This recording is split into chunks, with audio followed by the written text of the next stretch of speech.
Welcome back to the Nikki Clarke Radio Show. The show is about conversations that matter, and we invite people from all walks of life to come and share their heart stories, their stories of transformation and upliftment. And I'm always excited to invite stellar individuals, great people who are just movers and shakers in the community and agents of change. And I have yet another stellar individual with us today. Member of Provincial Parliament Sara Singh represents the riding of Brampton-Centre here in Ontario. She's the Deputy Leader of the official opposition, the New Democratic Party of Ontario, and the Critic for Housing. Sara was born and raised in Brampton. She's multilingual, and she's the Ph.D. candidate at Ryerson University with a Master of Arts in International Development Studies. Sara, thank you so much for your time. Welcome.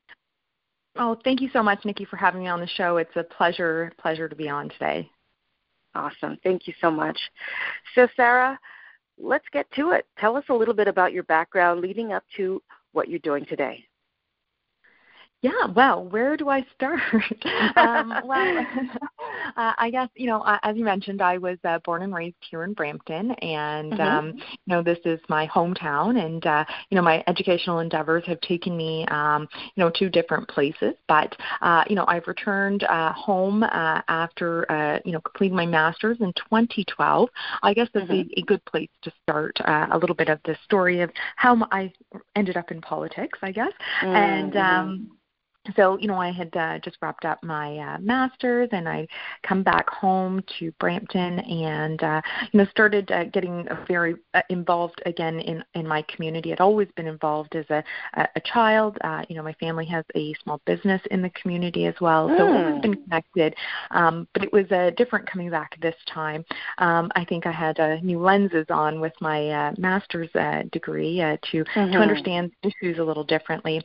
And so I started volunteering on different boards in the community. I was a board member at Brampton Caledon Community Living for several years, which is an organization that supports individuals with intellectual disabilities. I, too, actually have a younger sister with a disability. She has Down syndrome. And so that sort of informed some of the work that I was doing there. And in that advocacy, I started to get very deep into the community and advocating for individuals with intellectual disabilities. Yes. In tandem, I was actually working on my Ph.D., which I had applied to. So joined the board, started my Ph.D., and also launched my own nonprofit with my sisters, which is an art-based organization that does social justice work. It's called Broadening Horizons. And so, I guess I share all of that because I was doing a lot of advocacy in the community on different social justice issues. So whether that was access to education for individuals with intellectual disabilities, whether this was violence that was happening in our communities, bullying, for example, was one initiative we were working on. All of these different social justice initiatives, really helped me connect with the community, but also spark, I think, an interest in myself and understanding the change-making process. And, I remember having some conversations with folks at different tables, and, folks, they would say, you should really consider a career in politics. And I thought, no, that's not for me. That's not for me. I didn't give it too much thought. But I think later on, through the support of my family, who also are very involved in the community, I was kind of encouraged to think about using my voice and my, skills in a different way, rather than being on the outside. Folks really helped frame the importance of sitting at those tables where some of those decisions were being made, rather than being on the outside. Sometimes you do need to be on the inside in order to influence that change in a way that you like. And so through that process, I started to consider a career in politics. And then I also started to volunteer with our current federal leader, Jagmeet Singh, in his office. And as a Ph.D. candidate at that time, I was also a teaching assistant and was assisting courses at the university level, and I had the very privilege of being a TA for the Honorable Stephen Lewis, and yes, it was quite a privilege, and it was on, at that time, the Millennium Development Goals, which are now currently the Sustainable Development Goals, a little back in time, I guess. And so it was a special topics course that he was teaching, and so it kind of brought, my international development training into that classroom, but it kind of really helped me envision a career in politics. And so I think, guided by the support of my family, with the support of these stalwarts in the New Democratic Party, I really was encouraged to consider the career in politics. And I think finally in 2018, with a lot of coaxing, I did put my name on a ballot and decided to run in the last provincial election that we had. Wonderful. Thank you so much for just sharing. And I know it's a summation of the many things that you've done, but thank you for giving us a little bit of insight as to your kind of political journey. But I'm hearing some kind of parallels with my own journey in that I have parents who kind of voluntold me in getting involved in community events at a very early age, and I think my earliest recollection was 5 years old, just getting out there and helping. And although they told me to do it, it's something that cultivated, I guess, my personality now. And I hear that that's something that your parents kind of encourage you to do at a very early age and instill those values, as business people and community people. So that's a really interesting connection. And we did run in the 2018 provincial contest, and you did a wonderful campaign. I applaud you for all your efforts, and I can just imagine how things must have just changed for you overnight. Can you just maybe bring us back to that day, the day that you received the news that you had won, and maybe a recollection of what you were feeling, and then the next steps of getting involved in Queen's Park and what that was like for you? Yeah, no, absolutely. And I just want to commend you as well, Nikki, on a fabulous campaign. We have neighboring ridings, so it was really great to be able to work with you and fight for those progressive values together. And so I was very, very fortunate to win on June 7th, 2018, by a very small margin of 89 votes. Wow. Now it's quite a feat, and I credit that to the team that I had around me and our constant dedication. But it was an exciting campaign. I think there was a lot of hope and optimism that people were looking for, and I think many of the campaigns that were run really inspired that hope and that optimism that people were looking for, but more importantly, some of that unity that we need in our community. And through my election campaign, we really had a very diverse campaign team, and I think that's reflective of who I am as well. I'm a South Asian Indo-Caribbean woman, so my dad is Punjabi Sikh, but my mom is from Guyana, South America, right. The West Indies, more importantly. And, so I think for me it was very important that I brought that culture and that feeling to our campaign team. And I think we achieved that. And I think that was also reflected into the community as well. But, on June 7th, to kind of bring us back to that night, I think it was one of the last ridings to be announced in the province. Out of 124, I think the result must have been nail-biting, right? To the very last minute. It was nail-biting. It was.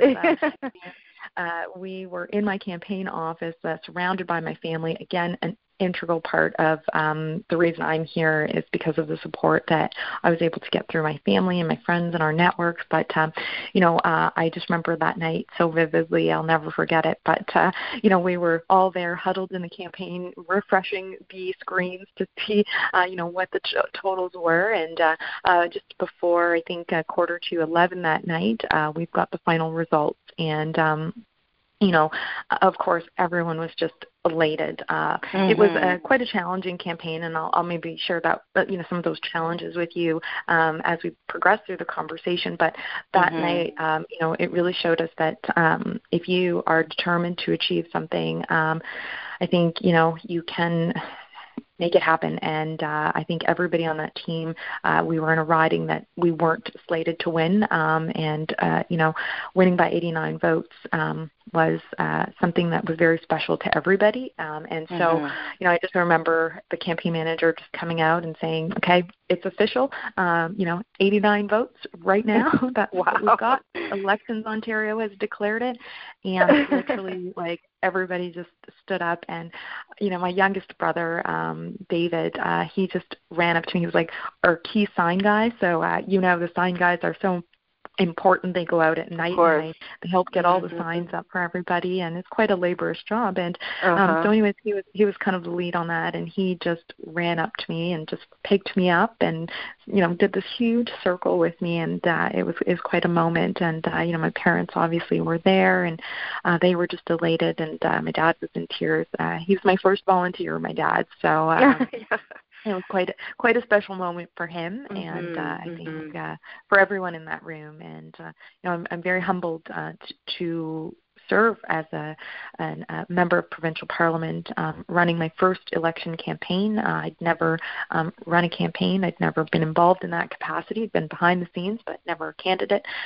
So it was quite a humbling experience to win the first time around. And, as we kind of get into the conversation about that transition into Queen's Park, into our Legislative Assembly of Ontario, is a quite steep learning curve. I remember the first day, I'd obviously, because I'd done some work with various members over the course of my career, I was familiar with the space, but very different to walk in there as a member. Yes.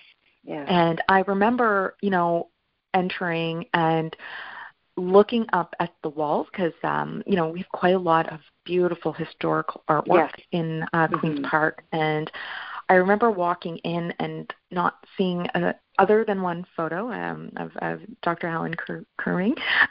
There was no individuals of color up on the walls. And so as a young woman of color, it was just such an experience to be there and look around and be in a place where, I thought of all the struggles of people who really fought to get there, and to be standing there, in the sort of Church of Democracy, as it's often called, and just taking that in. It was a surreal experience. Very different from being an intern in the background to then, taking a seat in the legislature.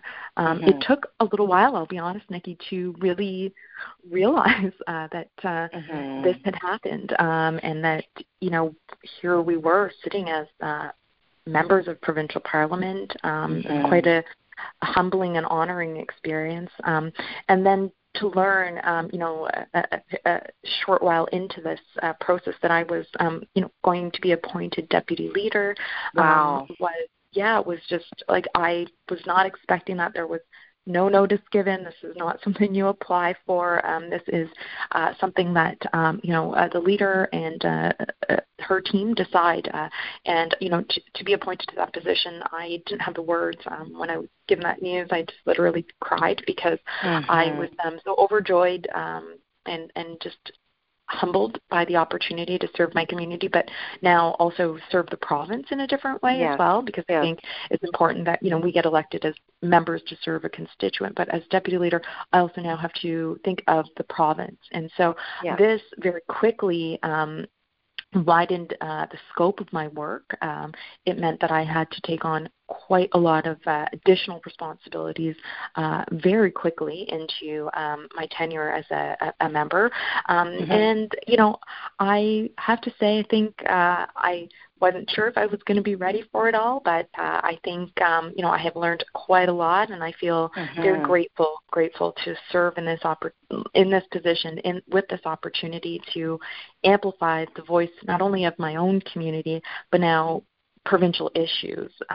It's quite something to be able to ask the Premier a question on behalf of the good people of Brampton-Centre, but also ensure that we're representing new democratic values as a deputy leader in that question as well. Is quite something I'm very grateful for. And the Critic for Housing, you're also highlighting and proposing for issues that assist everyone throughout the province in terms of housing affordability. That is a huge issue for us. And so I was recently appointed as the Housing Critic. Prior to that, I actually served as the Critic for the Attorney General. And so, this was at a time we were bringing in they were threatening to use the notwithstanding clause. So it was quite a heavy portfolio. But to switch over to the housing, yes, it's wonderful to be able to talk about, here in Brampton and the Peel region, we have quite a number of different issues on different levels related to housing. But to scale that up at a provincial level, we're putting forward a plan, and being able to be a part of those conversations is so important to me because, I think we have to understand that everywhere in the province, the housing issues are different. It's been such a eye-opening experience. We understand issues on, First Nations and on reserve.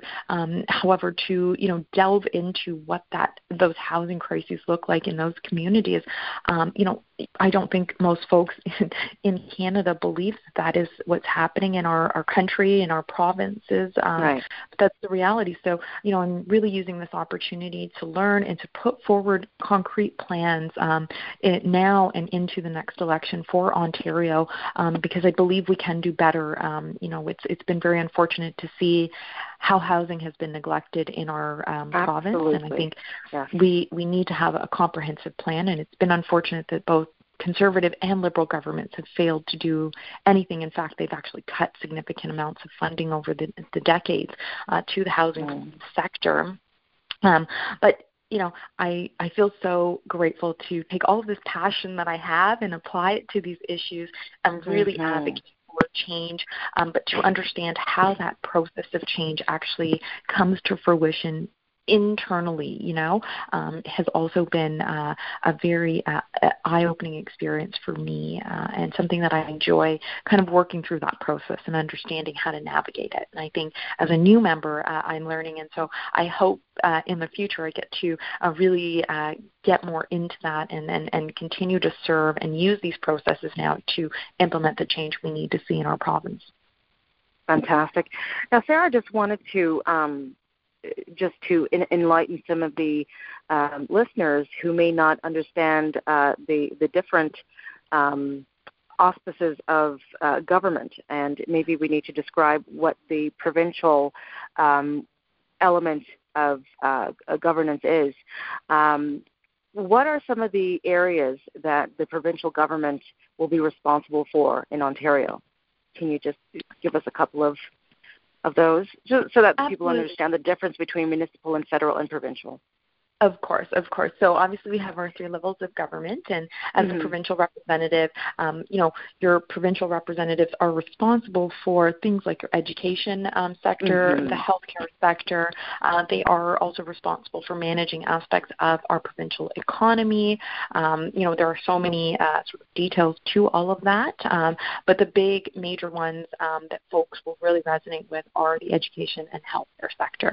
And so if for for me as a, member here in Brampton, that was actually one of the reasons that, I decided that a provincial level of government was where I felt I would be best serving my community to advocate for change in our healthcare sector, because here in Brampton, we are, frankly, ground zero for, the term hallway medicine. And so those are some of, the local level issues that we can address.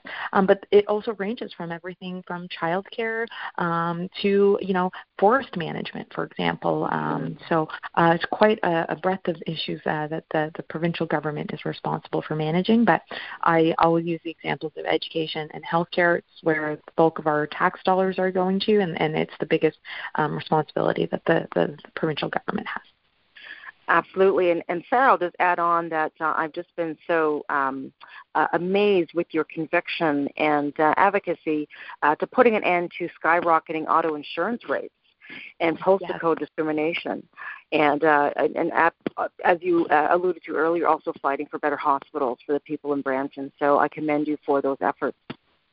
Thank you. Yes, consumer services is a huge part of the government's responsibility as well. And I think, for us in the community of Brampton and across the Peel region, skyrocketing auto insurance rates has been an ongoing issue. Again, one that both conservative or liberal government have failed to address, even though they've had majority governments and had the power to address those issues. But again, it's great to be able to advocate, but I really do want to ensure that this government is actually going to implement tangible ideas that will make life more affordable. It is their responsibility, and they have the power to do that at a provincial level. Wonderful. Now, Sarah, I know you have two offices, one at Queen's Park, and then you have another office located to meet with your contingents. Can you just tell us where that office is in Brampton-Centre? For sure. So we are located in Brampton-Centre at the Lake Ridge Plaza, and that is at 456 Vauden Street East, and we are in Unit 12.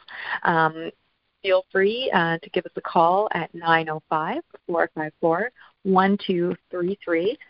We're always available to help. A quick Google search will get you all the information that you need.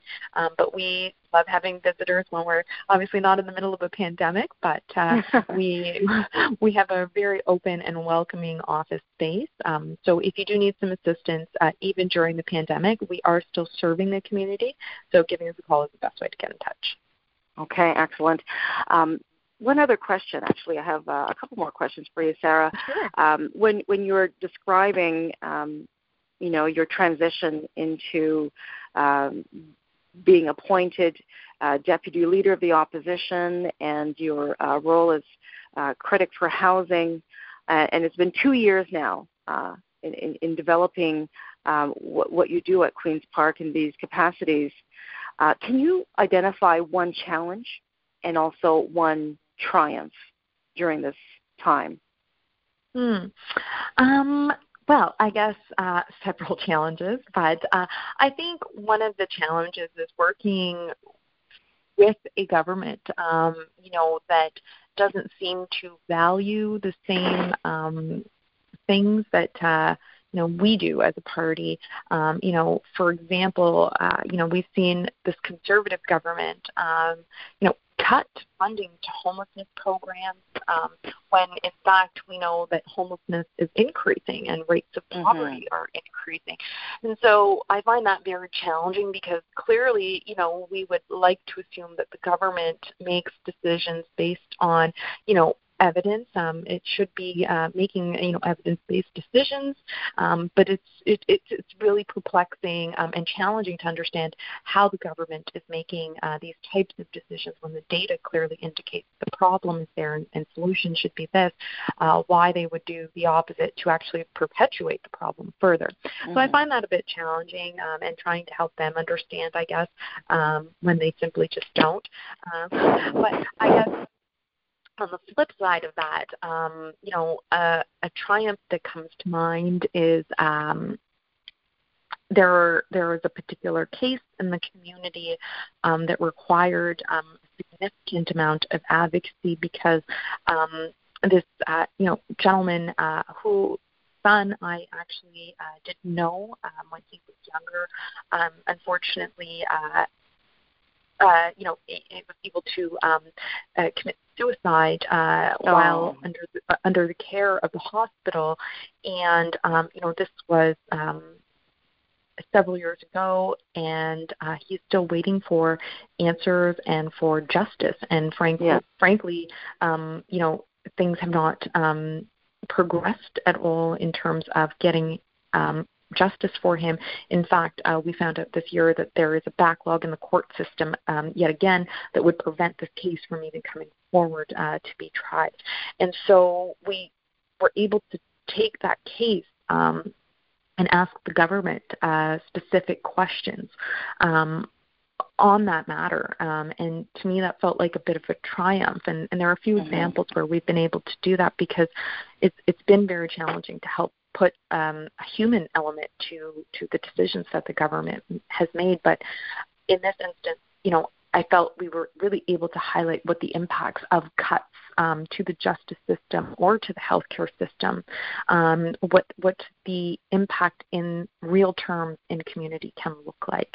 And I think that really did cut through some of the difficulty, I think, with the government. And, I was able to actually reach out to some of those members who, we are now personally ensuring that they are following up with that family.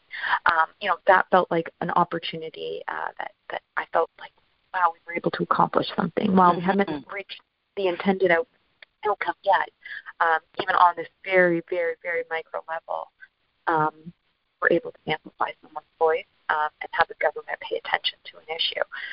So that was felt like a bit of a but there are so many other issues. I'm hopeful that through this COVID pandemic that we currently are all experiencing, that this will be an opportunity for us to demonstrate to the government the importance of investing in these frontline services, and ensuring that those investments in public health, in healthcare, are made. But additionally, that those grocery store clerks, gas station attendants, warehouse workers, those people that are currently keeping this economy moving, those people will be fairly compensated and protected. I'm looking forward to getting back to having those conversations with the government, and then I feel like I'll have a few more triumphs. But I'm hopeful that hopefully people will see the need for a switch in rhetoric and a switch in policy direction as well over this. So I kind of digressed into something else there, Nikki, but I think an important point nonetheless. Absolutely. It is an important point, and we rely on these essential workers for our well-being. And in the same token, they're putting themselves at risk every day for this to happen. So there has to be a system put in place to protect them further when we come out on the other end. So thank you for bringing that up. That is very important. And as we close, Sarah, I just want to ask you a final question. Can you give us a message of hope during these unusual times? People are experiencing a gamut of emotions. What could you offer us as a way to stay inspired? Well, I think we are all, as you said, Nikki, experiencing a whole flurry of emotions with what we're going through. And I think one of the most important things is to, stay hopeful and positive. I know that can be difficult depending on the circumstances that we may find ourselves in, and everyone is in different circumstances, which is very important to acknowledge. But I think if we can stay hopeful and optimistic and also connected, I think that's a very important part of this, is to know that we aren't alone. I think one of the positive things that we can do to stay hopeful is to actually reach out to others and to see where we can offer support and encourage each other to stay positive as well.